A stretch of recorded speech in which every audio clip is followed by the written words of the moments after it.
దేవుని పరిశుద్ధ నామమునకు మహిమ కలుగును గాక. ప్రియ దేవుని బిడ్డలారా, అందరు బాగున్నారా?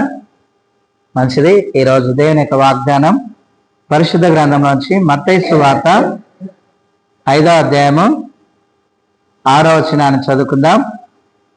నీతి కొరకు ఆకలి దప్పులు గలవారు ధన్యులు, వారు తృప్తిపరచబడుదురు. ప్రార్థన చేసుకుందాం. నమ్మదగిన దేవా, నెమ్మదినిచ్చివాడా, నీ కొందనాలు స్తోత్రాలు ప్రభా. నీ వాగ్దానం ప్రకారంగా ప్రతి ఒక్కరు ప్రభా నీతి కొరకు ఆకలి దప్పులు కలిగింటే ధన్యులు అన్నవుతండి.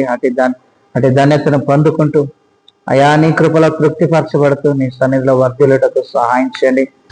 విత్తబడిన వాక్యము ప్రతి హృదయంలో ఫలింపచేసి ఆశీర్వదించు. ఈ దిన వాక్య వాగ్దానంతో ప్రతి ఒక్కరిని ముందుకు నడిపించి నీ చిత్తాన్ని జరిగించమని, అయా క్షేమం, నెమ్మది, సమాధానం ప్రతి బిడ్డకు దయచేయమని, ప్రతి ఒక్కరికి దయచేయమని యేసు నామమున నడుచున్నాం పరమ తండ్రి. ఆమేన్.